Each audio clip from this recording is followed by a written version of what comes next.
राधा राधा राधा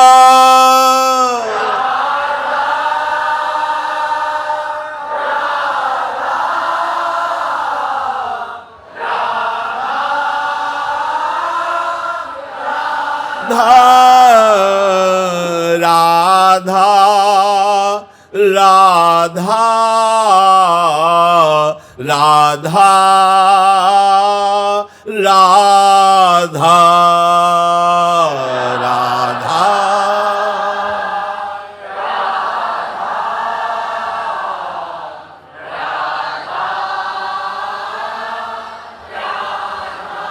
श्री राधा वल्लभ लाल की जय। परम सच्चिदानंद घन आनंद समुद्र प्रेम समुद्र ज्ञान वैराग्य भक्ति ऐश्वर्य अनंत शक्तियों के स्वामी जगत गुरु प्रभु श्री कृष्ण चंद्रजू वो अद्भुत अमृतमय महासुखमय वचन अर्जुन जी को निमित्त बनाकर हमें सुना रहे हैं। ये शाश्वत वाणी है, नित्य वाणी है, सनातन वाणी है। यदि हम श्रवण करें, मनन करें और अपने धारणा मिलावें तो ये वाणी चाहे जिस उपासना के मार्ग का उपासक हो, ये भगवत वाणी का ऐसा स्वरूप है, ये किसी का खंडन नहीं करती, सबको अपने लक्ष्य पे पहुंचा देगी। चाहे वो ज्ञान मार्ग का उपासक हो, भक्ति मार्ग का, योग मार्ग का, कर्म मार्ग का, चाहे गृहस्थ हो, विरक्त हो, स्त्री हो, पुरुष हो, बालक हो, जवान हो, किसी भी वर्ण का हो, ये सार्वभौम वाणी है।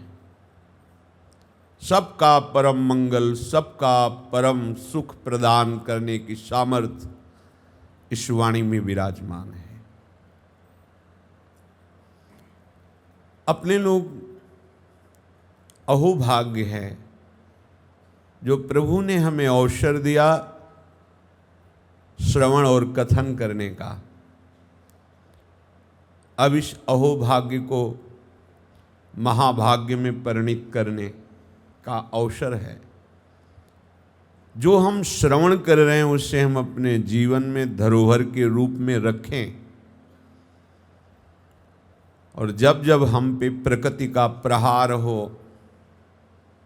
तो यही वचन रूपी शस्त्र से हम विजय प्राप्त करें।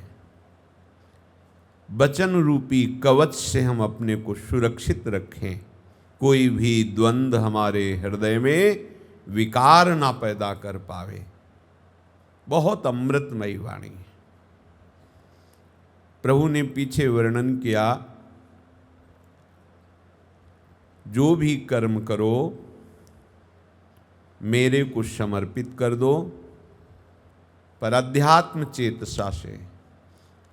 आपका जब उद्देश्य भगवत प्राप्ति होगा तो भगवत कृपा से भगवत प्रेमी महात्माओं का संग मिलेगा, उनके संग से विवेक का जागरण होगा, और विवेक से जो भी आचरण हो वो भगवत समर्पित हो। शरीर में,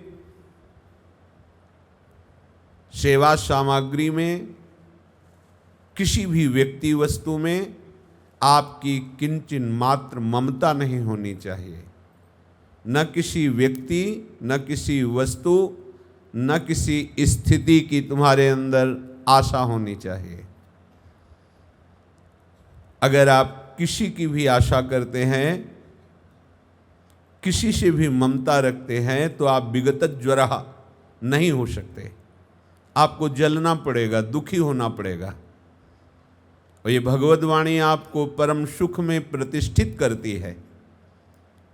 किसी से भी किंचन मात्र कोई हमारी आशा नहीं, किसी से ममता नहीं, तो अपने आप विगत ज्वरा, क्योंकि ये सब प्रभु का है, ऐसा मान करके हम एक एक चेष्टा भगवत प्रीत्यर्थ करते हैं, अर्थात मेरे प्रभु की सामर्थ्य से, मेरे प्रभु की प्रेरणा से, मेरे प्रभु के द्वारा दी हुई सेवा सामग्री से सेवा बन रही है। मैं कहीं नहीं हूँ, मैं प्रभु के चरणों में समर्पित हो गया। अगर मेरे सिद्धांत को जो नहीं मानेगा तो प्रभु कह रहे वो नष्ट हुआ ही समझो। तो प्रभु श्राप थोड़ी दे रहे हैं कि साप दे रहे हो भाई जाओ तुम नष्ट हो जाओगे, मेरी बात नहीं मानोगे तो।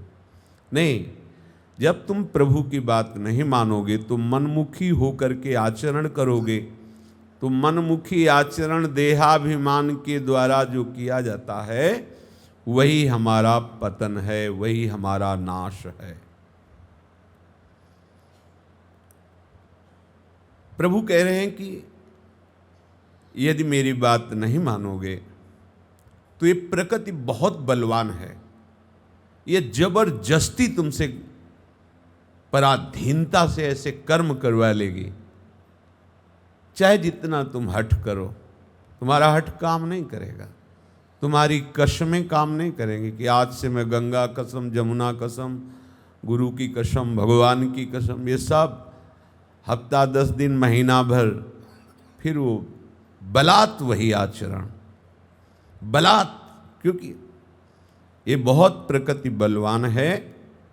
पर ये जिसके बल से बलवान है, उन प्रभु का यदि आश्रय ले लिया, उनका नाम जप, उनकी लीलाओं का गायन श्रवण, निरंतर श्री चरणों के चिंतन में, तो ये प्रकृति निर्बल हो जाती। ऐसा अध्यात्म बल प्रभु अपने शरणागत को दे देते हैं कि वो प्रकृति की परवशता नहीं स्वीकार करता, प्रकृति उसके वश हो जाती है और वो परमानंद में निमग्न हो जाता है। बलात् उससे प्रकृति जो चाहे करा ले, ऐसा नहीं हो सकता, क्योंकि अध्यात्म बल उसको भगवान ने प्रदान कर दिया, विवेक बल प्रदान कर दिया। बहुत सावधान, तुम्हारा हठ काम नहीं करेगा।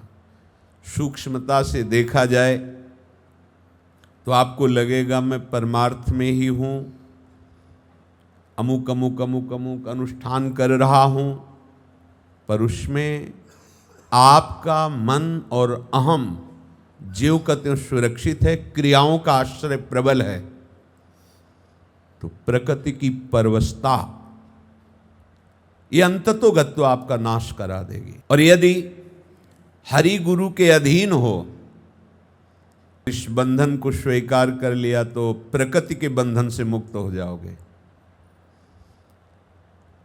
इस बंधन को स्वीकार करने वाले उपासक के पास समय ही नहीं है किसी से राग द्वेष करने का, किसी के गुण दोष का समय ही नहीं है, किसी से व्यवहार करने का समय ही नहीं, किसी को बुलाने का, किसी के यहाँ जाने का समय ही नहीं, बैठ करके किसी के विषय में सोचने का समय ही नहीं।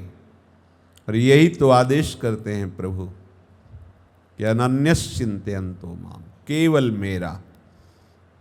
ये स्वतंत्रता, प्रकृति की परवशता और ये परतंत्रता हरि गुरु की, तो प्रकृति पर विजय प्राप्त करना, माया पर विजय प्राप्त करना। तुम्हारा हठ काम नहीं करेगा, कितने दिन काम करेगा। बड़े बड़े जितेंद्रियों को, ज्ञानियों को भी बलात् अपने में आकर्षित कर ले, ऐसी ये विश्व मोहिनी भगवान की माया है। कोई बच सकता है तो केवल हरि गुरु चरणाश्रय, ये रहस्य है। साधन से नहीं बच सकता, क्योंकि साधन में जो मनमानी साधन हम समझते हैं, उसमें सबसे बड़ा जो संसार का मूल बंधन अहम है, उसमें पुष्ट होता रहता है। वो हरि गुरु आश्रित, वो कृपा भाजन, वो कृपा पात्र प्रतिपल ऐसा अनुभव करता है कि मेरे में सामर्थ्य कहाँ कि मैं ऐसे रह पाता, ऐसे चल पाता। नहीं, ये तो केवल हरि कृपा है, गुरु कृपा है, हमारी लाडली जो की यह हेतु की कृपा है। तुम्हारा हठ काम नहीं करेगा। अगर इस जीवन में परमानंद का अनुभव पाना चाहते हो तो अपनी बुद्धि की चांचल्यता को छोड़ो, मन के संकल्प विकल्प को छोड़ो और हरि गुरु के आश्रित होकर उनकी एक एक बात को गंभीरता पूर्वक पकड़ो, आप जीवन मुक्त हो जाओगे। परम गुरु बोल रहे हैं, सदृशम चेष्टते स्वस्याः प्रकृतिर्ज्ञानवानपि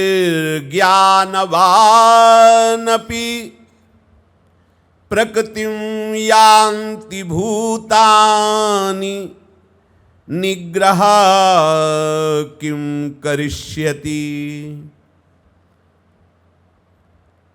संपूर्ण प्राणी प्रकृति को प्राप्त होते हैं। ज्ञानी महापुरुष भी अपनी प्रकृति के अनुसार चेष्टा करता है, फिर इसमें किसी का हठ क्या करेगा। भगवान कह रहे मेरी बात मान लो, नहीं मानोगे तो नष्ट हुए ही समझो। क्यों? प्रकृति बहुत बलवान है। जितने भी प्राणी हैं, जितने भी शरीर हैं, प्रकृति इनसे जबरदस्ती कर्म करा रही है। देख लो, अगर अंतर्मुख हो तो देखो सूक्ष्म शरीर प्रतिपल क्रियावान है। आप नाम जब कर रहे हो भागवती, वो अपना प्रपंच शुरू किए हुए है, वो अपना शुरू रहता है। इसलिए मोक्ष मूलम गुरु कृपा। ये अहंकार तुम्हारा, हठ तुम्हारा काम नहीं करेगा। जो मनमानी गुरु विमुख होकर के ऐसा लगता है कि मैं साधन बहुत अच्छा कर रहा हूं, वो ऐसा समझो। एक नेत्रहीन आदमी एक दुकान पे गया, बोला मुझे नौकरी में रख लो। क्या कर सकते हो? हम गांव के हैं, हमें रस्सी बटना बहुत अच्छा आता है, ठीक है। मूंज की रस्सी बटने का काम उससे दिया। इतने हाथ में अगर रस्सी इतने हाथ बट दी तो इतना पैसा आपको देंगे।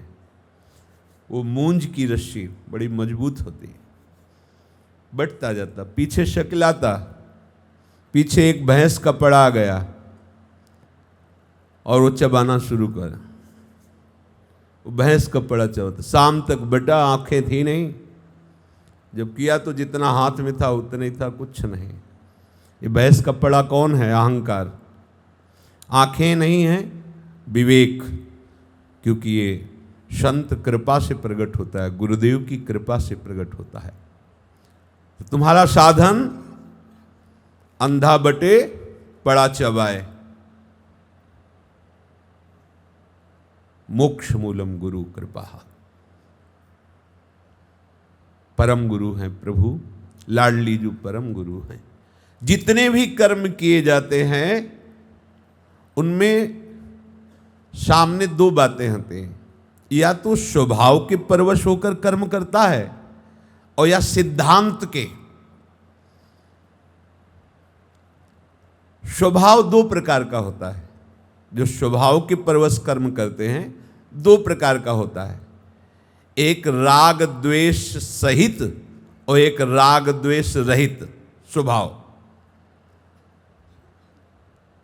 राग द्वेष रहित स्वभाव से कैसे कर्म बनते हैं? जैसे आप जा रहे हो, बोर्ड में लिखा हुआ है मार्ग में, आपने पढ़ लिया, बस पढ़ लिया, न उसे कोई राग है न कोई द्वेष है। सामने क्रिया आई, हो गई, न उसका क्या फल है, क्या, कोई राग नहीं, कोई द्वेष नहीं, क्रिया हो गई। वो उसे बांधेगी नहीं, वो उसका फल प्रकट नहीं कर पाएगी, बंधन का, ना शुभ ना अशुभ, चाहे वो जो भी क्रिया हो गई। जैसे पत्ता है वृक्ष का, वो स्वयं थोड़ी हिलता है, वायु के संयोग से हिल रहा है, वायु खत्म, वो शांत, तो वो उसका कर्म थोड़ी बना।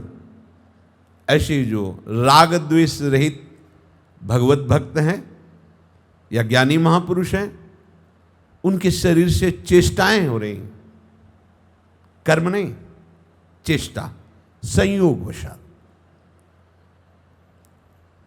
उसका उनके ऊपर कोई बंधन नहीं होता। पत्ता हिल रहा है, वृक्ष कहीं स्वीकार थोड़ी कर रहा है कि मैं पत्ता हिला रहा हूं, वृक्ष का ही पत्ता हिल रहा है, डाल हिल रही, वायु के संयोग से हिल रहा है। ज्ञानी पुरुष देख रहा है कि इंद्रियों के द्वारा, शरीर के द्वारा चेष्टाएं हो रही। कैसे? जैसे वो हवा प्रकृति की, ऐसे प्रकृति के स्वभाव से प्रेरित होकर क्रियाएं हो रही। स्वभाव राग द्वेष रहित है, इसलिए सारी की सारी क्रियाएं हो गई, पर क्रियाओं का, कर्म का कोई बंधन नहीं, उसके ऊपर कोई बंधन नहीं। कर्माणि श्रुति बोधितानि नितराम कुर्वंत कुर्वंत मां, वो शास्त्र के अनुसार या शास्त्र के अनुसार नहीं है, उसके ऊपर कोई फर्क नहीं पड़ता, क्योंकि वो करता नहीं है। जैसे वो पत्ता स्वाभाविक हिल रहा है, अब जो वो जैसे बोर्ड पढ़ा, कोई राग द्वेष नहीं। ऐसे सैकड़ों लोग मार्ग में आ जा रहे हैं, आप बीच में चल रहे हैं, किसी से राग द्वेष नहीं, आप चल रहे हैं, किसी से कोई परिचय नहीं। कोई आपसे राधे श्याम राधे श्याम, कोई आपके बगल में देखो पाखंडी लोग जा रहे हैं, कोई। बहुत समझने का विषय है, क्योंकि मान लिया कि हम प्रियालाल के हैं, पर कैसे ये समझना पड़ेगा, नहीं तो फंसते चले जाओगे और आपको लगेगा मैंने तो शरणागति स्वीकार की, फिर भी शांति नहीं, विश्राम नहीं, आनंद नहीं। इसीलिए प्रभु बोल रहे हैं। जैसे हम कोई दृश्य देख लेते हैं, अचानक कोई बात देख लेते, घटना देख लेते हैं, ना वो कोई सिद्धांत था जो पढ़ लिया, ना उसमें कोई राग था, ना द्वेष था, नेत्र गए, पढ़े लिखे, पढ़ लिया। अब कोई अपना जो बहुत प्रिय है और मुझे सदैव सुख देता है, अनुकूलता देता है, अब उसका पत्र है तो आप राग पूर्वक पढ़ेंगे, और कहीं उसकी सूचना है जो प्रतिकूल आचरण करता है, तो आप द्वेष पूर्वक उस सूचना पढ़ेंगे। श्रीमद् भागवत है, गीता है, शास्त्र है, संतवाणी है, यह सिद्धांत से पढ़ना होगा। वो मित्र का पत्र राग से, प्रतिकूलता वाले का द्वेष से, और शास्त्रों का स्वाध्याय सिद्धांत से। ऐसे न राग न द्वेष न सिद्धांत, कुछ नहीं, ऐसे वो जो बोर्ड पढ़ा, न राग न द्वेष न वो सिद्धांत, ऐसे नेत्र पढ़े पढ़ ली, उसका कोई न उसमें चिपकाव है, न उससे द्वेष है, न वो कोई सिद्धांत है। इसी प्रकार बहुत समझने का विषय है।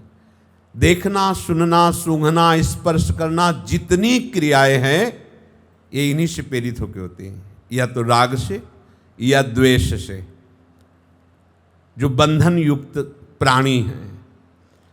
लेकिन जो उपासक है वो सावधान रहता है। आती हैं वृत्तियां, क्योंकि उपासक अभी सिद्ध नहीं हो गया, वो किसी भी चेष्टा को राग से नहीं करेगा। रागमयी वृत्ति आई, पर विवेक से उसका खंडन करेगा, ना राग से ना द्वेष से। उपासक का पूरा जीवन सिद्धांत से होता है, ध्यान रखना। सिद्ध पुरुष का जीवन राग द्वेष रहित परिपक्व सिद्धांत से स्वाभाविक होता, वो करता नहीं है, सिद्धांत से भी नहीं करता, वो स्वाभाविक चेष्टाएं होती हैं, पर वो कहीं भी राग द्वेष से युक्त नहीं होंगी। पर आपका चश्मा राग द्वेष का लगा है तो आपको राग द्वेष ही उनमें दिखाई देगा, वस्तुतः नहीं।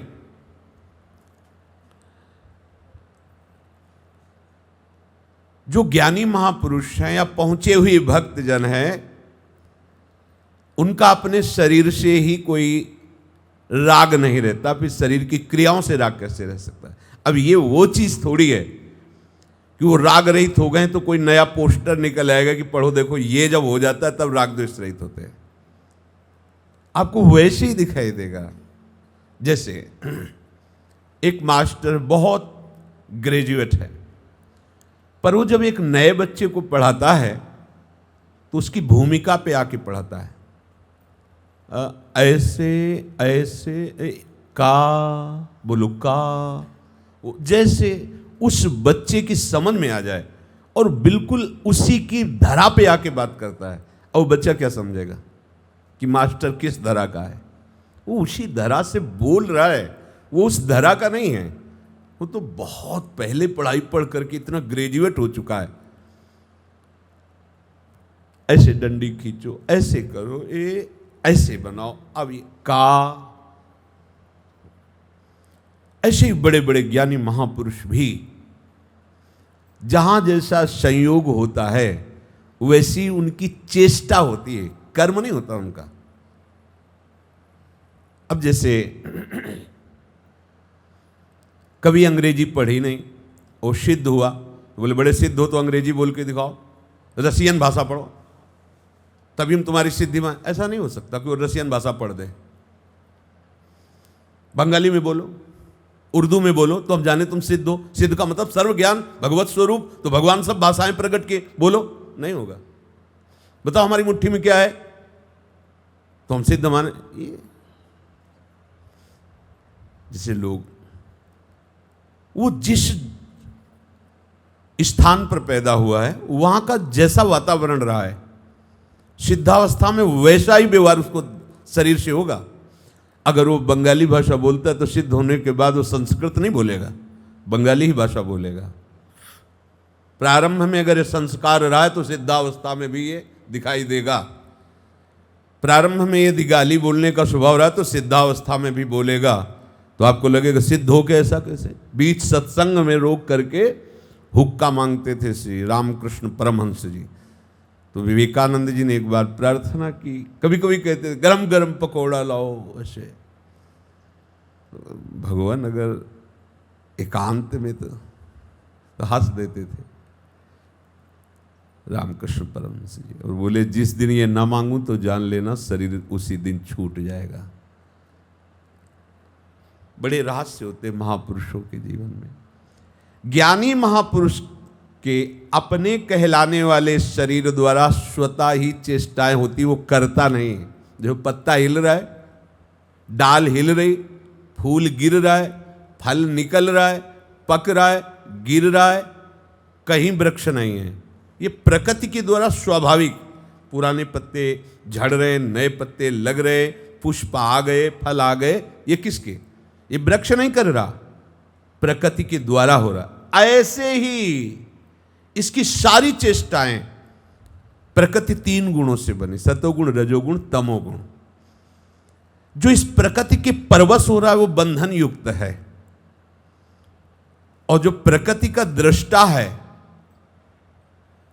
वो मुक्त है। अब ये बात समझना बड़ा कठिन है, तो भगवान कहते जो भी क्रिया हो मेरे को समर्पित कर दो। सरल ढंग से बता दिया है, तुम्हारा 8 काम नहीं करेगा। क्रिया मात्र जितनी है वो सब प्रकृति के द्वारा होती है।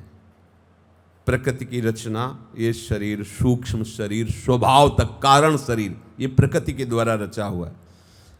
कितनी बड़ी भूल है कि प्रकृति की रचना, कूलर को तो हम प्रकृति की रचना मानकर अपने से अलग कह रहे हैं, इसको प्रकृति की रचना मानकर अलग मान रहे हैं, इसको अलग मान रहे हैं।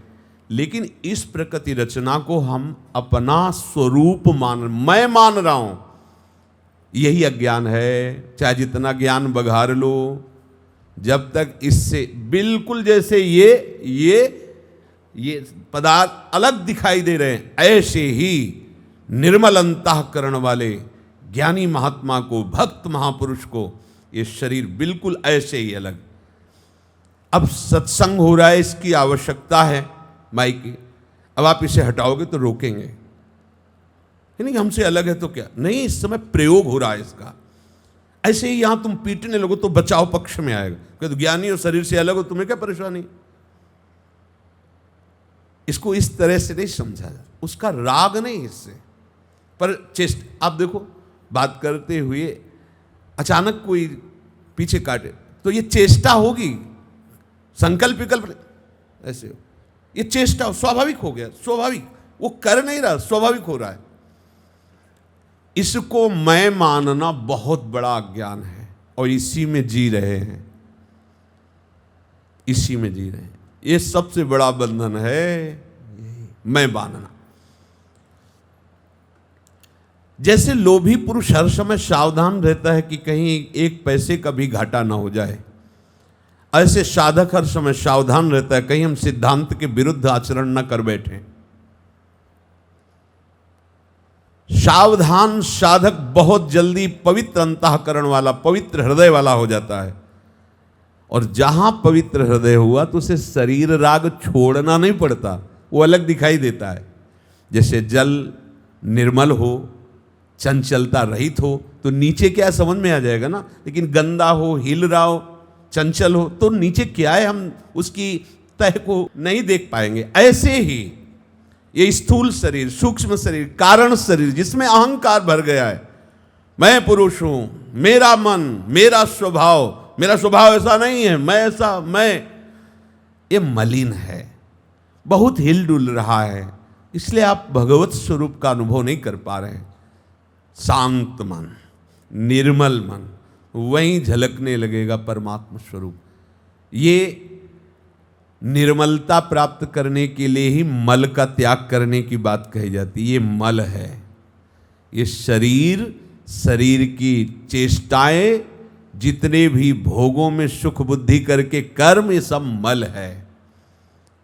जो बड़ा गर्व करते कि हमने भगवान को समर्पित, कोई खास बात समर्पित नहीं हुई है, ध्यान से देख लो ये क्या है, ये मल है। क्या बनाता है वो भी देख लो। इसमें जो जितना अहंकार उतना ही मलिन हृदय वाला है, जितना इससे राग कम होता गया उतना ही वो शुद्ध निर्मल हृदय वाला हो जाता है। आपके पास साधन है निर्मल होने का और मलिन होने का। शरीर राग जितना, उतना ही अंतःकरण मलिन, उतने ही पाप कर्म होंगे। शरीर राग जितना रहित उतना ही बड़ा महात्मा और शुद्ध हृदय। आत्मा में कोई परिवर्तन नहीं होता, मलिनता और निर्मलता में कोई परिवर्तन नहीं। आत्मस्वरूप बिल्कुल निर्विकार, एकदम अलग है।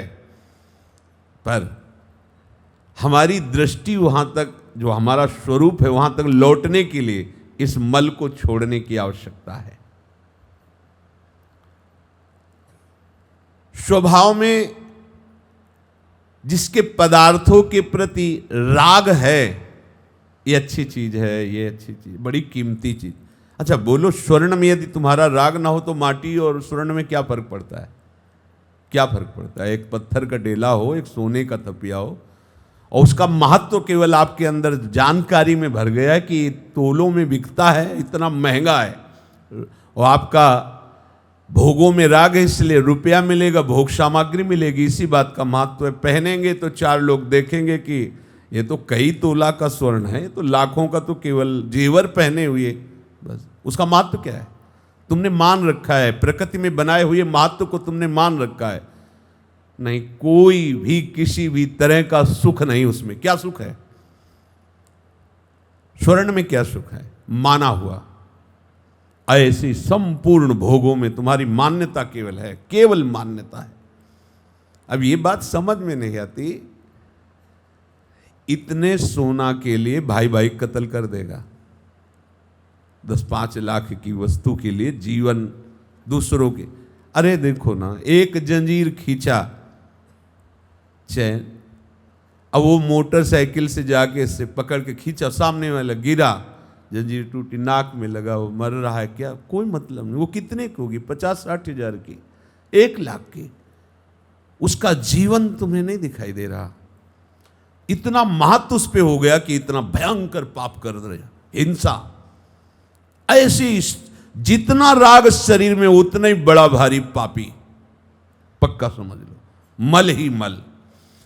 शरीर राग तभी नष्ट हो जा सकता है जब सिद्धांत का राग तुम्हारे अंदर आ जाए। सिद्धांत, हमारे गुरु जी ने जो कहा है, हमारे गीता जी जो कह रही, भागवत जी जो कह रही, जो सिद्धांत है, प्राण त्याग सकता हूं, पर सिद्धांत के विरुद्ध नहीं चल सकता, धीरे धीरे राग नष्ट हो जाएगा। एक जगह पकड़ना होगा। सदृशम चेष्टते स्वस्याः प्रकृतिर्ज्ञानवानपि।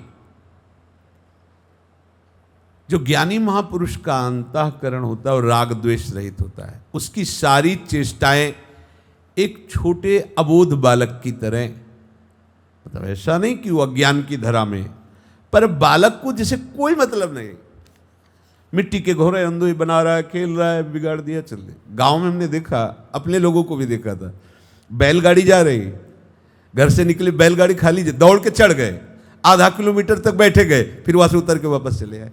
बोलो क्या है, क्या है, उसे पूछो ये क्या है, तो कुछ नहीं, बालवत चेष्टा, दौड़ के गए, गाड़ी में बैठ गए, खुशी खुशी 1 किलोमीटर तक गए, फिर वहां से पैदल उतर के फिर घर चले आ रहे, बैठे घंटों घरौंदे बना रहे, फिर उनको बिगाड़ के चल दिए। बालवत चेष्टा है उनका, कोई शुभ अशुभ, कोई राग, कोई द्वेष, कुछ नहीं।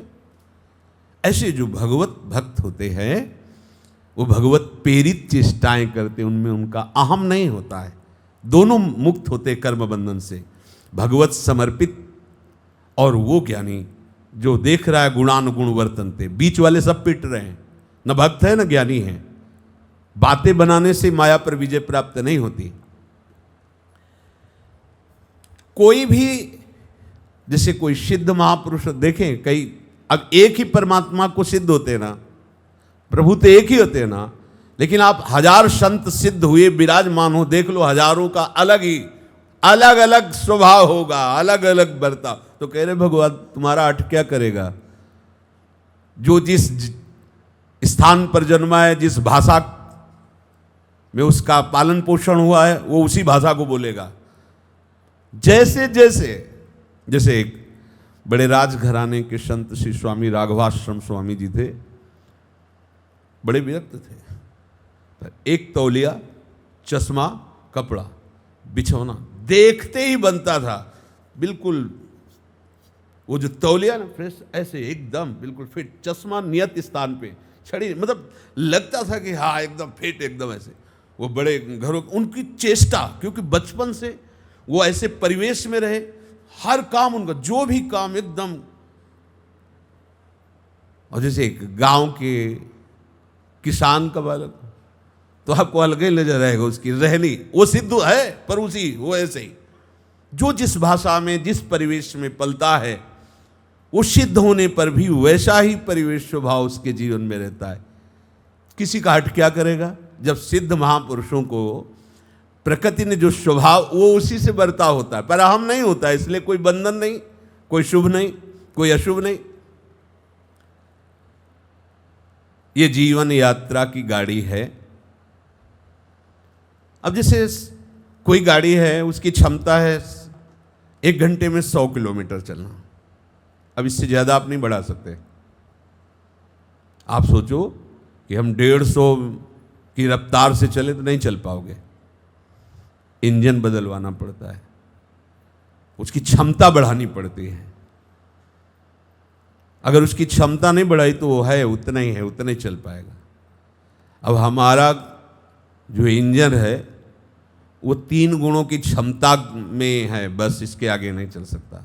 गुणातीत मार्ग में चलने की क्षमता नहीं रह गई। अब या तो आप स्वयं इतने ग्रेजुएट हो कि ठीक कर लो, पावर बढ़ा लो, और या फिर कारखाने पहुंचा दो।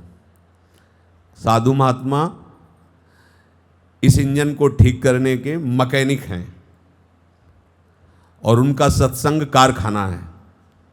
पहुंचाओ अपनी गाड़ी को, देखो क्षमता बढ़नी शुरू हो जाएगी, रफ्तार बढ़नी शुरू हो जाएगी, और ऐसी रफ्तार आ जाएगी कि गुणातीत अवस्था प्राप्त होने में देर नहीं लगेगी।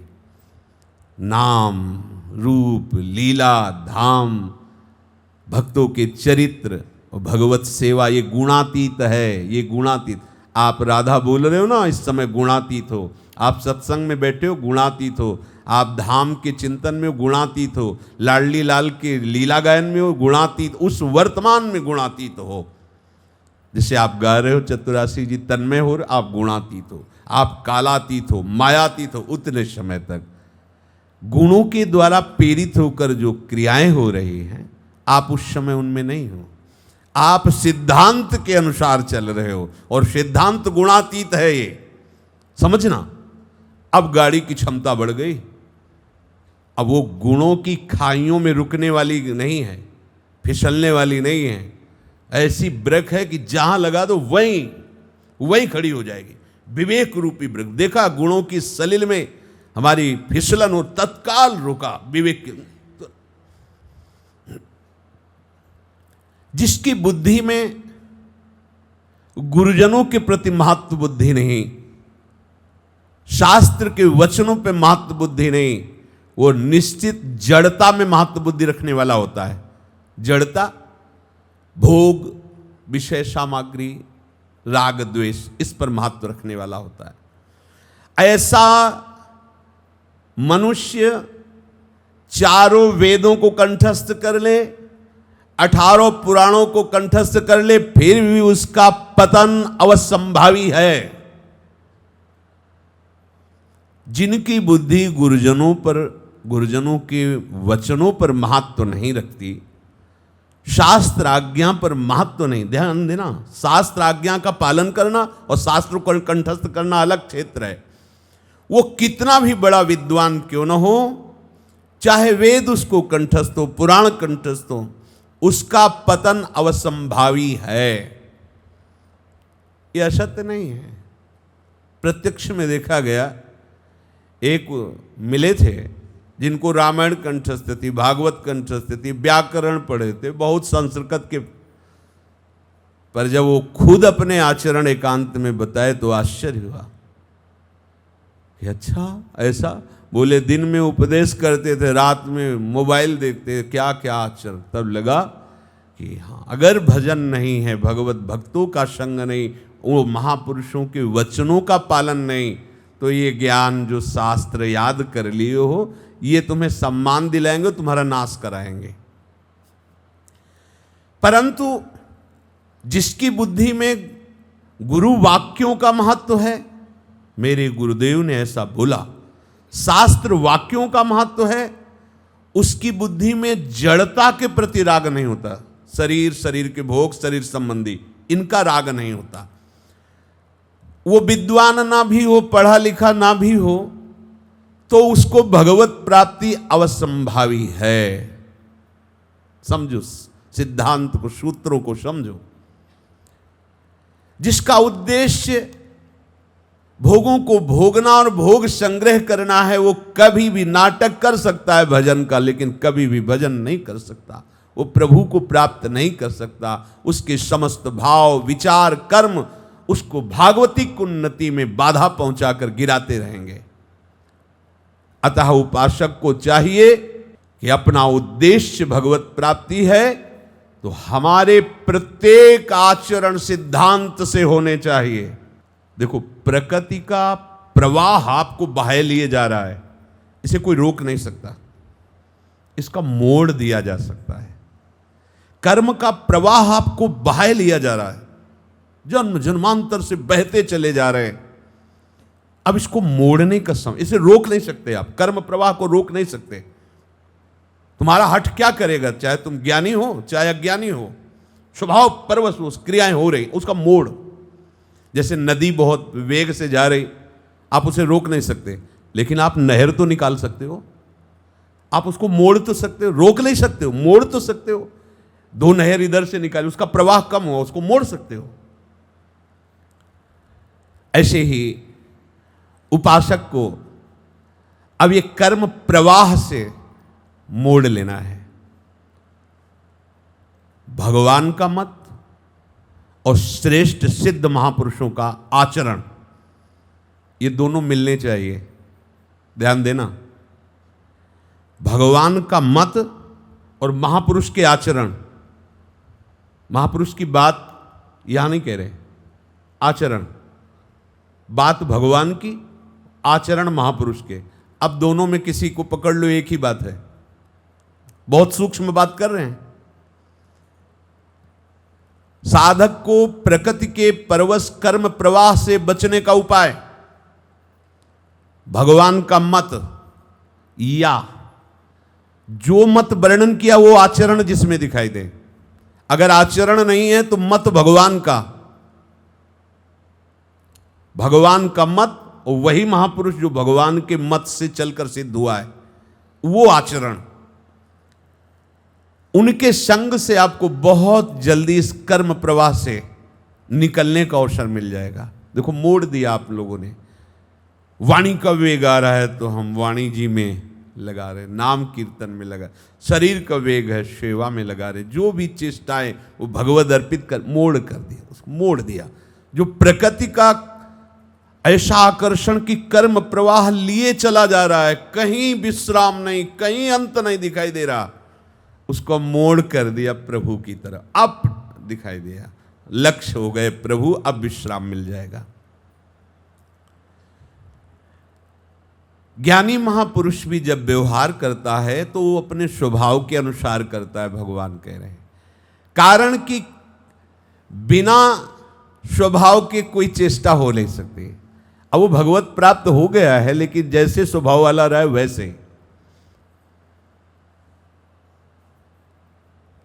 ज्ञानी महापुरुष के द्वारा जितनी चेष्टाएं होती हैं, ऐसा कोई न समझ ले कि उससे किसी का मंगल भी हो सकता है, नहीं, क्योंकि साधना अवस्था में ही वो सिद्धांत से चला है, तो सिद्ध होगा तो सिद्धांत के विपरीत आचरण थोड़ी बन जाएगा।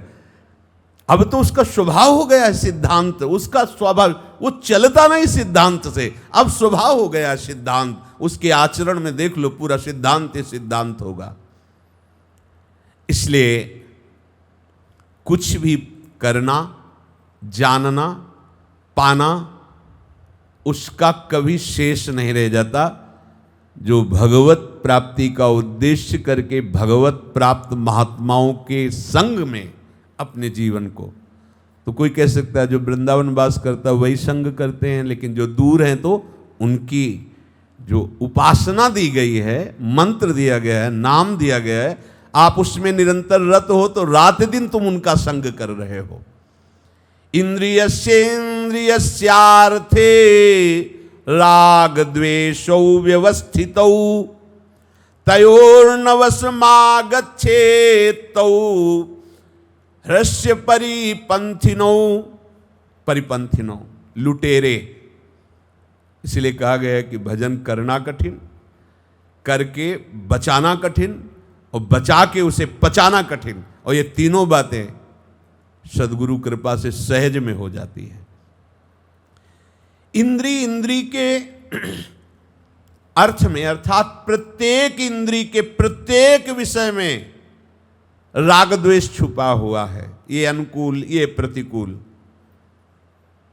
दोनों के वश में रहता है प्रत्येक मनुष्य। उपासक को इन दोनों के वश में नहीं होना चाहिए, क्योंकि दोनों ये बहुत बड़े लुटेरे हैं, तुम्हारे सारे के सारे परमार्थ को ये लूट ले जाएंगे, राग और द्वेष। वैसे द्वेष की स्वयं सत्ता नहीं है, ये राग से ही प्रकट होता है। अगर राग ना हो तो द्वेष होगा ही नहीं। श्रोत्र, त्वचा, नेत्र, रसना और घ्राण, शब्द, स्पर्श, रूप, रस, गंध, इन्हीं में पूरा जीवन नष्ट हो जाता है मनुष्य का।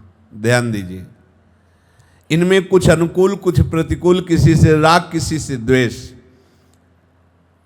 इन वस्तुओं को देने वालों में, इन वस्तुओं को लेने वालों में किसी से राग किसी से द्वेष, किसी वस्तु से राग किसी से द्वेष, अनुकूल से राग प्रतिकूल से द्वेष, पूरा जीवन राग द्वेष में ही जा रहा है। साधक जब ये बात समझ गया कि जीवन का उद्देश्य भजन है, और भजन में जब बैठता है तो भजन की केवल क्रिया होती, अंदर भजन नहीं होता। बहुत ध्यान से सुनोगे तो प्रश्न खत्म हो जाएगा, प्रायः यही लोग प्रश्न करते हैं।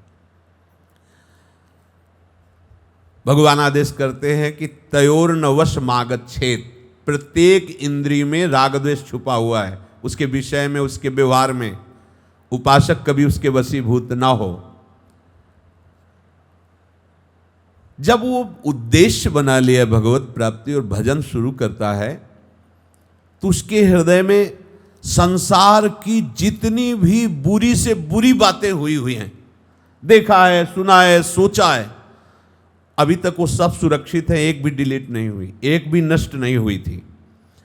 अब जहां वो भजन शुरू किया तो वो सारी स्फुरणाएं प्रकट होने लगती है, गंदी से गंदी। बहुत काम की बात है, अगर इसे पकड़ पाओगे तो निश्चिंत हो जाओगे। साधक घबरा जाता है। यहां प्रभु आश्वासन दे रहे, तयोर नवसमागच्छेत, तुम अपने साधन में निराशा मत लाना, ऐसा होगा, ऐसा होता है, सबके होता है।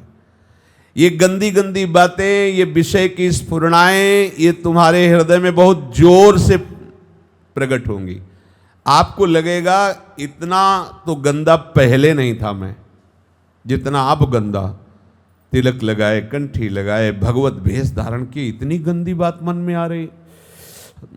भजन छोड़ के इस विषय में लग रहा है।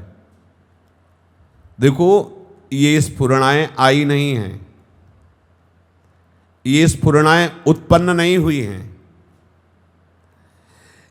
ये नष्ट होने के लिए जो तुम्हारे अंदर कब्जा किए थे अब ऊपर आई है, क्योंकि नाम, भजन, आश्रय, ये निर्मलता करने के लिए हृदय की ये शुरू कर दिया। अब वो अपनी डॉक्टरी शुरू हो गई।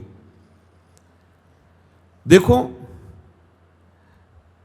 महापुरुषों ने देखा कि स्फुरणाएं, ये गंदे विचार आए नहीं हैं। भजन चल रहा तो गंदे विचार कैसे आ गए? ये अंदर थे, अब ये पिट रहे हैं तो निकल रहे हैं बाहर, जा रहे हैं। प्रत्येक विचार नष्ट हो रहे हैं, गंदे। धैर्य रखो। जब कोई संसार का कार्य करता है तो सिस्टम है ये अंदर का, महापुरुषों ने पकड़ा है।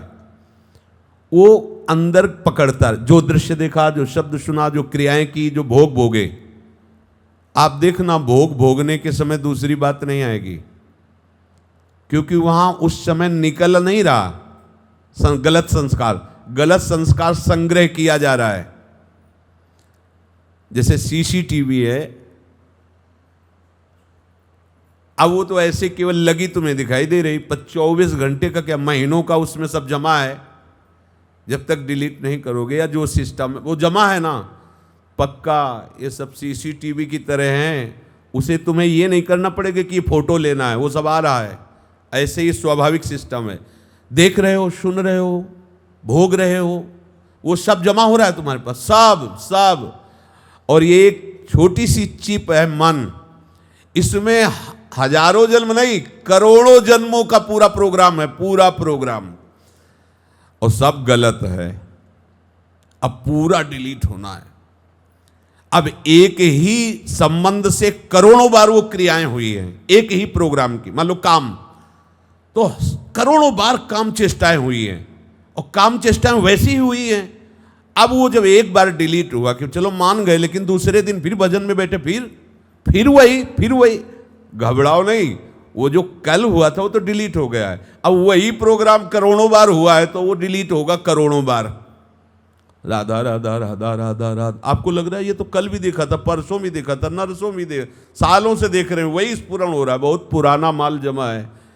एक आदमी ने 1 करोड़ मैसेज किया हो तो क्या आप जब डिलीट करेंगे एक बार तो वो आएगा ना, और या तो फिर पूरा तुमको पता हो कि पूरा चैप्टर ही डिलीट कर दो, वो तो ज्ञानी महापुरुष होते हैं।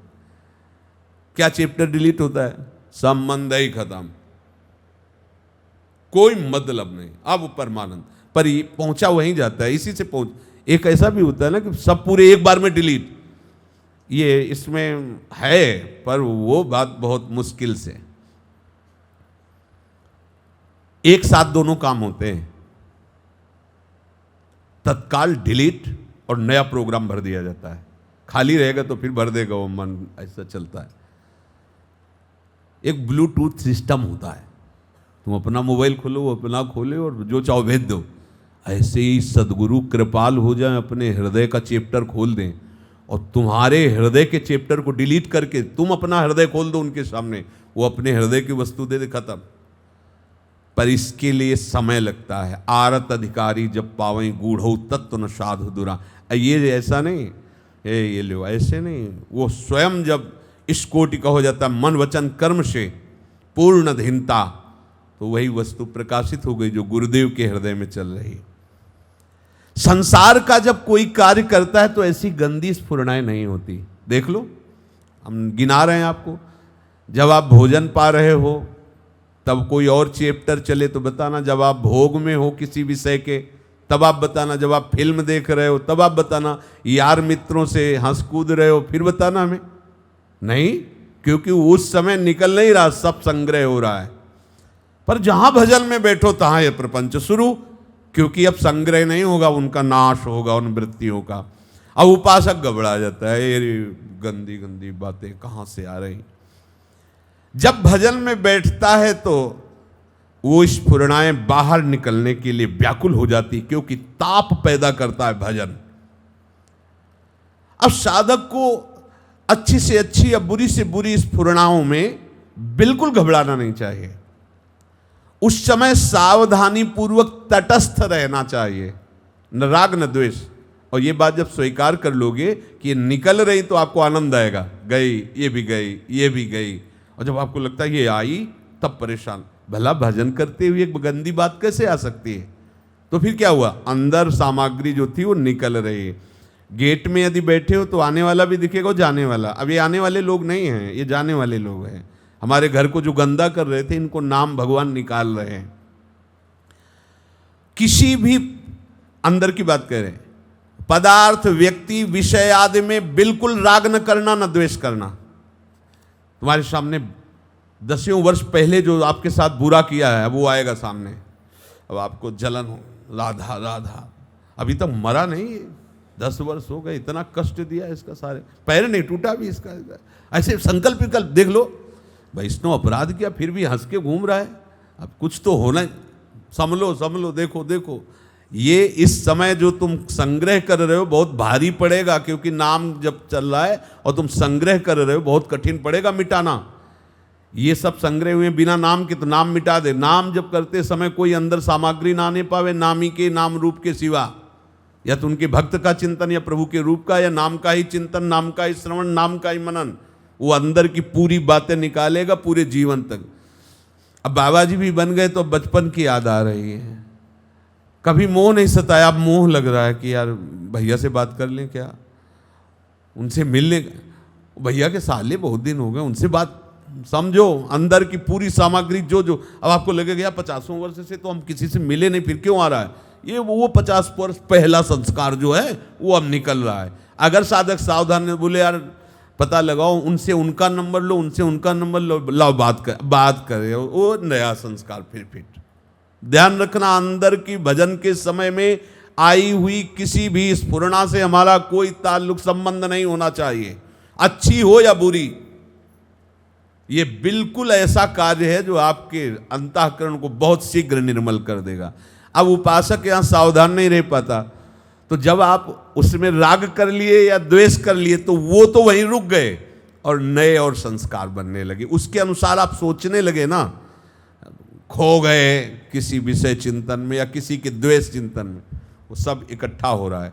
बोले 20 साल से नाम जप करें, कोई आनंद तो मिला नहीं, कोई चमत्कार तो दिखाई, कैसे दिखाई दे, गंदगी समेट रहे हो, चमत्कार कहां से आवे।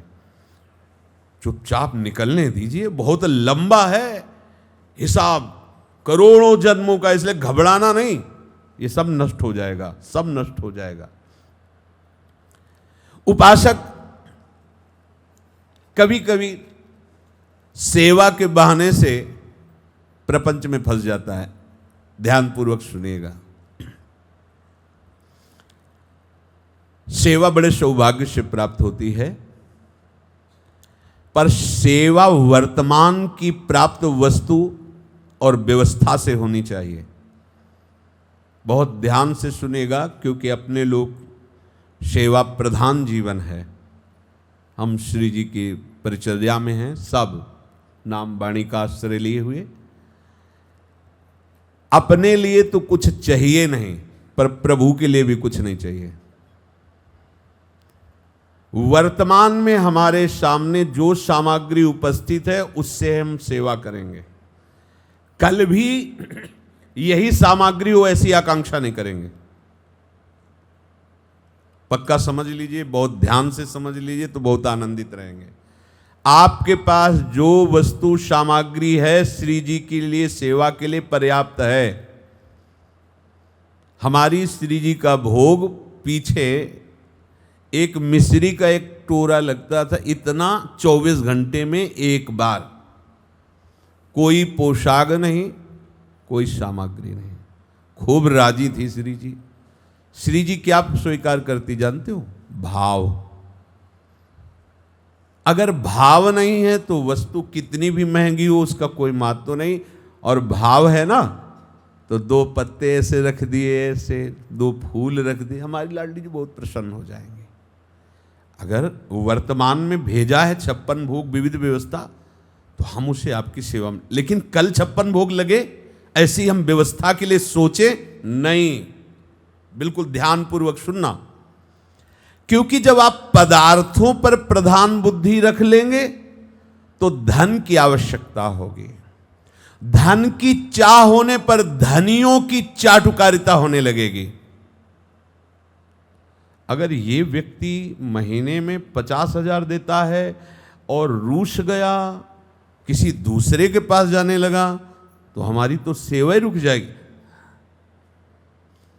नहीं, जोरे में देखे हाथ लटकत, अरे केतिक आयु केतिक जी, बोले नहीं श्री जी के लिए तो पक्का समझो श्री जी को नहीं जरूरत है।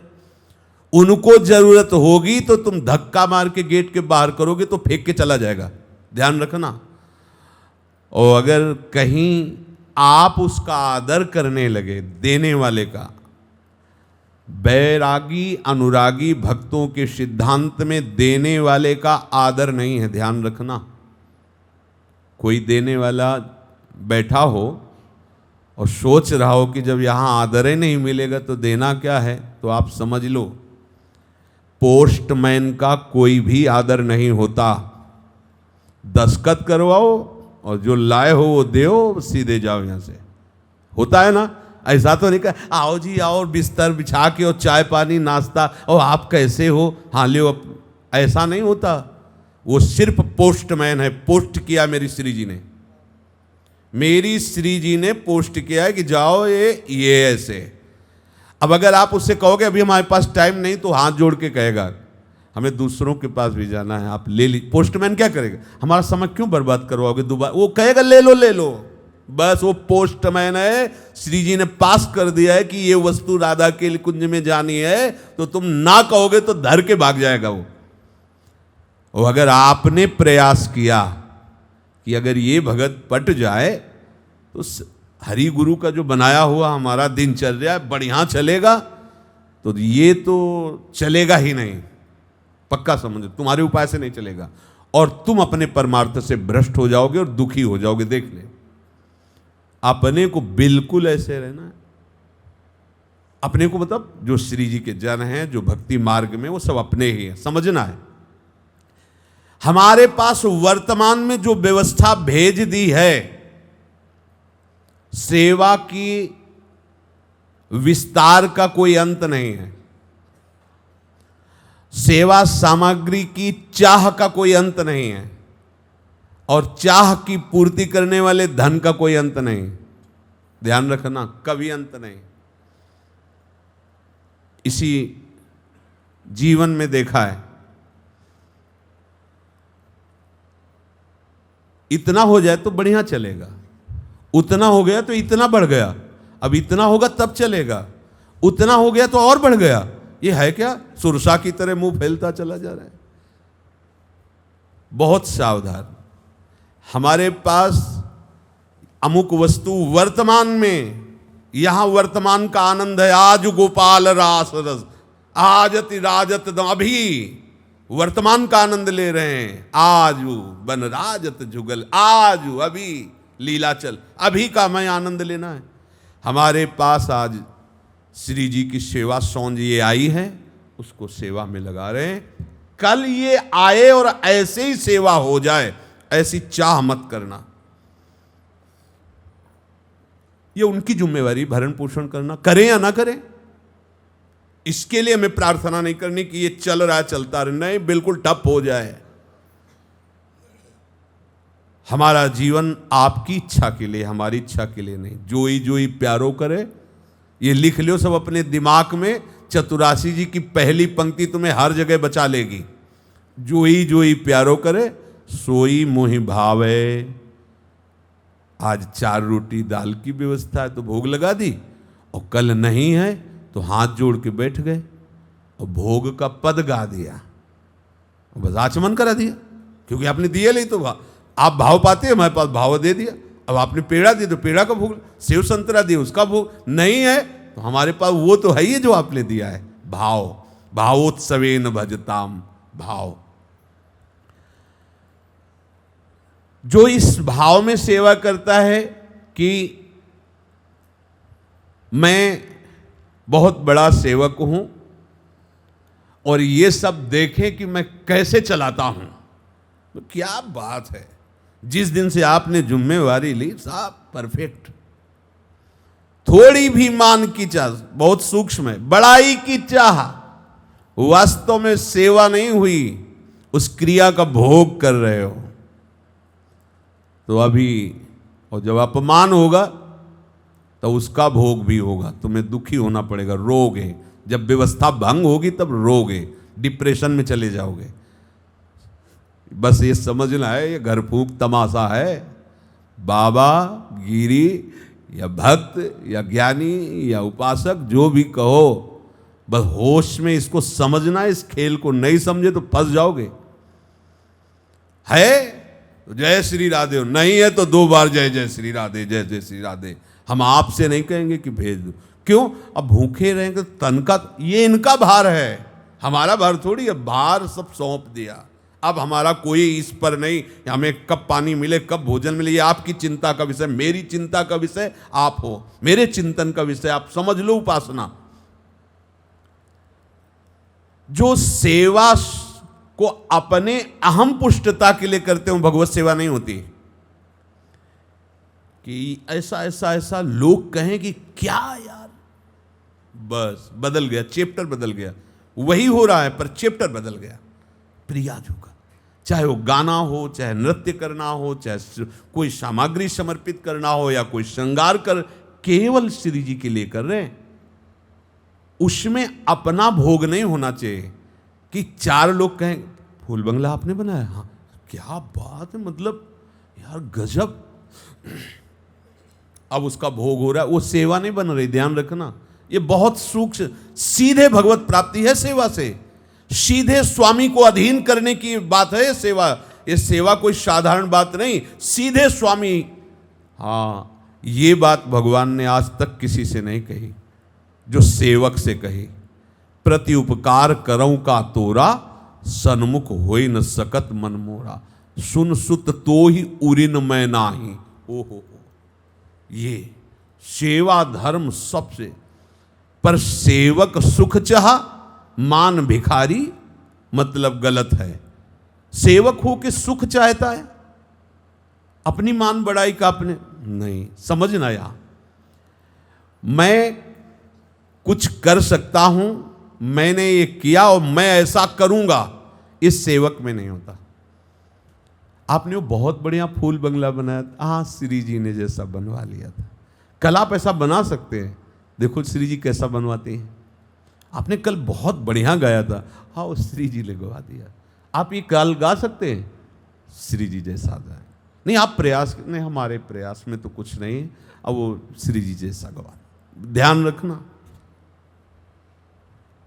कल बहुत बढ़िया, हाँ हाँ कल आप बना दें, अरे उससे अच्छा बना देंगे। नहीं, भाषा बदल गई, चिंतन बदल गया आपका। अब आप मान की तरफ बढ़ रहे हैं, मानिनी की तरफ नहीं, लाडली की तरफ नहीं बढ़ रहे हैं, आप मान की तरफ बढ़ रहे हैं। बहुत ध्यान से सुनना, भले समय हो रहा है। आपको जब कोई कुछ दे तो उसके संसार में अलग उपदेश किया जाता है, ध्यान रखना। अगर आपको कोई पानी भी पिला दे तो आप उसके कृतज्ञ रहो। यहां क्रिया पर नहीं, यहां कारण पर दृष्टि है। अगर आपको कोई वस्तु दे रहा है तो स्वामिनी की तरफ दृष्टि जानी चाहिए, उन्होंने भेजा है। उस व्यक्ति से आपका कोई परिचय नहीं होना चाहिए। कोई आपका पदाधिकारी आपके पास आता है, कि आपकी बड़ी व्यवस्थाएं हैं, कभी कोई झगड़ा लड़ाई हो जाए, हमारा अमुक पदाधिकारी से संबंध 1 मिनट में, एक फोन में लो नंबर, नहीं चाहिए। नहीं, कभी कोई ना ऐसा कुछ है नहीं, कभी कुछ हो जाए तो श्री जी है ना, वो नंबर नहीं होना चाहिए हमारे पास जिससे श्री जी का नंबर छूट जाए। बहुत सावधानी रखना, जीवन में हर चीज आएगी। तो बड़े अधिकारी भैया अपने हैं वो, नहीं, बड़े अधिकारी से हटाने के लिए माया ने भेजा है। हमारे सबसे बड़े अधिकारी गोरे चरणारविंद हैं, जिनके आगे अखिल ब्रह्मांडों का अधिकार जो देते हैं, वो स्वामी जिन चरणों में झुकते, वो गोरे चरणारविंद हमारे अधिकारी, इसके अलावा दूसरा कोई नहीं हो सकता। जिनकी चरण कृपा दे पाई कुंज केली रस सानी, जाहि निरंतर सेवत मोहन, जाहि निरंतर सेवत मोहन। मोहना, जिसके मोह नहीं है वो बंधा हुआ डोलता है। बलात् नवनागर कुल मौल सांवरो, बरबस कियो चितय मुख मोरी। बरबस कियो मोहन, बरबस कियो तान बंधान मान में नागर देखत श्याम कहत हो होरी। जैसे हित हरिवंश माधुरी अंग अंग, बरबस लियो मोहन चित चोरी। ये हैं हमारे अधिकारी, इनके सिवा कोई नहीं। अगर ये बात रही कि अमुक साहब आते हैं उनसे हमारी श्री जी की सेवा चलती, इसलिए हमको उनका दुलार तो करना ही पड़ेगा, तो श्री जी की सेवा नहीं हो रही, अपने मान की सेवा हो रही। अगर ये सेवा नहीं होगी तो लोग क्या कहेंगे, ले अभी तक तो बहुत, अब आए लाइन में तो आप अपने मान का सेवन कर रहे हैं, लाडली का नहीं। हितधाम में फटी वाली झोली सामने रखते थे, वो तो मुरारी ले गए, सामने रखते, हमारी औकात ये है। पूरा जीवन ऐसे गया और ये सामने हमारी औकात खड़ी। आज महारानी जो चाहे जैसे रखे, लेकिन हमारी भूमिका 20 वर्ष के वो तैयार भूमिका। आज रोग से ग्रसित, इसलिए चलो जैसा जैसा चाहो वैसा करो। अब महलों में रखो, चाहे झोपड़ी में बांध दो, लेकिन इस व्यवस्था के अधीन नहीं है ये जीवन, आपके अधीन जीवन है। हमारी औकात वही है कि उधर में जो आप भेज दो कि पालेंगे, आपके सहारे फुटपाथ में भी पड़े हुए हम आपका ही चिंतन करेंगे, अन्य का नहीं हो सकता जीवन में। साधक को, उपासक को जो प्राप्त वस्तु है उसके अनुसार सेवा करनी। हाँ, कोई भेज रहा है, वो मेरा प्रीतम भेज रहा है, कोई और नहीं भेज रहा। और का अस्तित्व रखना, सेवा भावना में भी प्रपंच का बुलावा करना है। मेरे हरि गुरु के द्वारा वर्तमान में जो व्यवस्था है उसकी सेवा है। कल क्या होगा इसके विषय में नहीं सोचना, इसके विषय में तैयारी नहीं करना। वो ऐसा कर देते हैं कि 4 रोटी कल के लिए व्यवस्थित है, चलो ठीक है, नहीं है तो हम मांगेंगे किसी से नहीं कि कल की व्यवस्था कर दीजिए। सेवा धर्म को समझिए। आप जब ऐसी बात कहते हैं तो सेवा वस्तुओं से होती है, वस्तु धन से आती है, और धन के बिना कैसे सेवा हो सकती है? अगर धन की चाह नहीं होगी तो सेवा कैसे हो सकती है? प्रश्न। तो उत्तर है, जिसकी प्रधानता है कि स्थूल वस्तुओं से आराध्य देव प्रसन्न होते हैं, वो उपासक ही नहीं है। ध्यान देना, वास्तव में सेवा धर्म को जानता ही नहीं। सेवा कोई कर्म नहीं है। सेवा सीधे मोक्ष प्रदान करती, सीधे प्रेम प्रदान करती, जो भी चाहे सेवा से प्राप्त हो जाता है। सेवा में भाव है, भाव, वस्तु नहीं।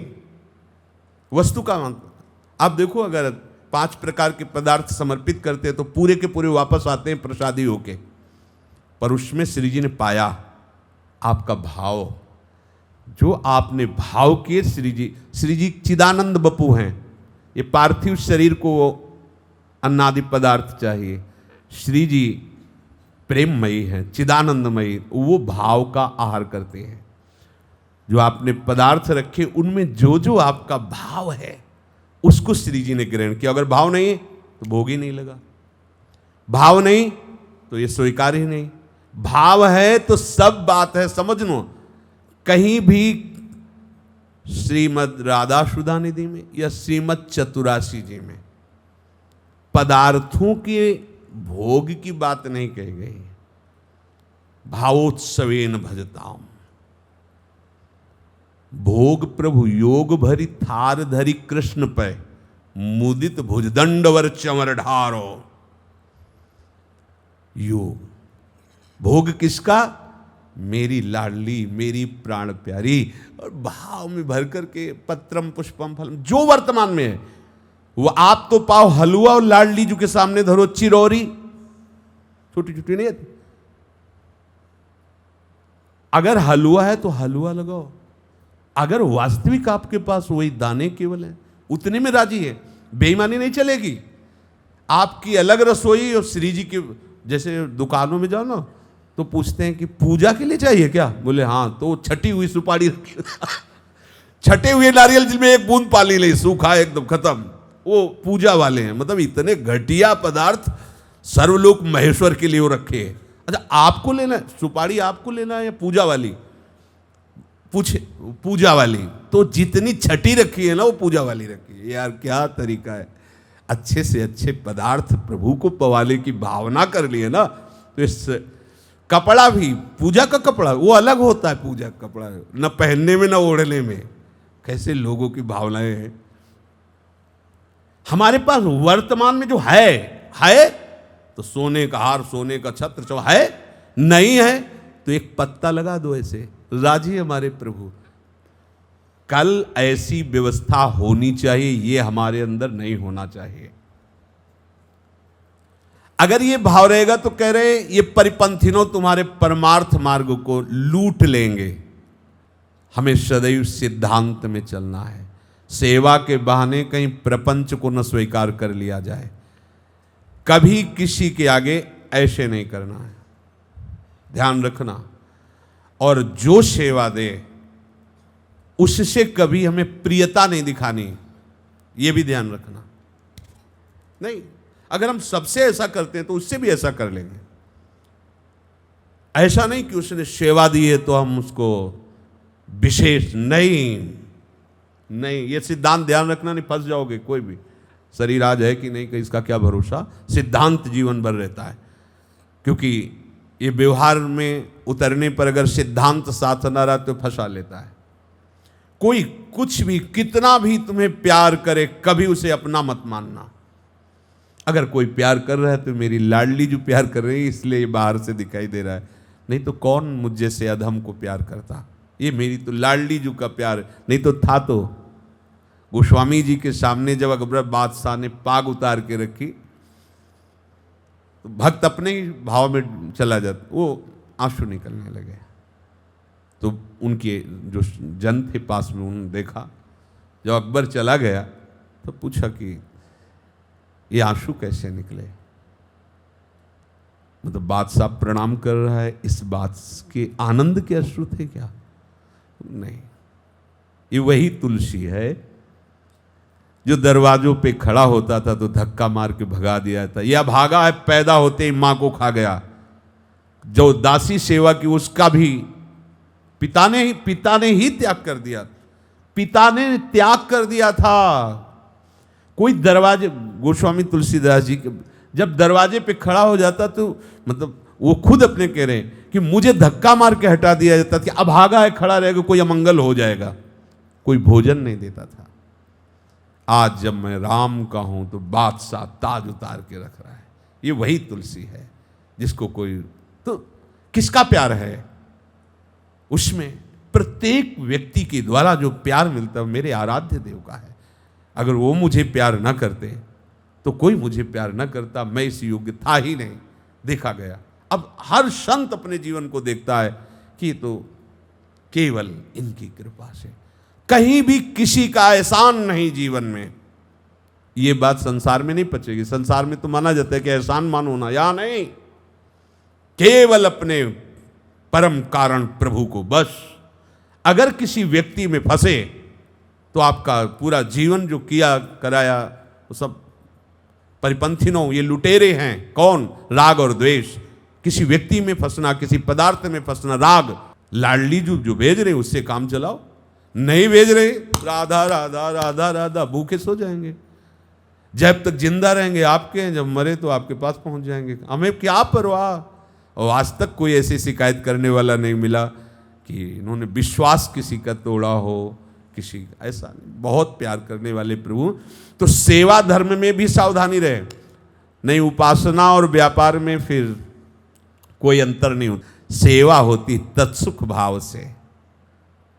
हमारे आराध्य देव सब में विराजमान है और आराध्य देव की द्वारा दी हुई वस्तु, आराध्य देव की सेवा, ये मुझे सौभाग्य मिला कि सेवा सेवक धर्म की पुष्टता हो रही है। मैं कहीं नहीं, मुझे कुछ नहीं चाहिए, मेरे आराध्य देव प्रसन्न है, बस इतना।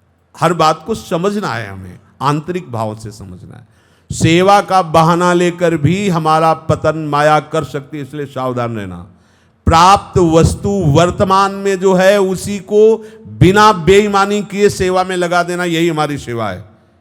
आज क्या है, कल क्या होगा, परसों क्या होगा, ये संसारिक लोगों का चिंतन होता है, परमार्थिक का नहीं। हम वर्तमान में जीते हैं। हमारा ये समय श्री जी की सेवा में जा रहा है, हमारी सामग्री जो पास आई हुई है वो सेवा में लगा देते हैं। बस वर्तमान का जीवन भगवत में होना चाहिए। शेष चर्चा आगे। राधा वल्लभ लाल।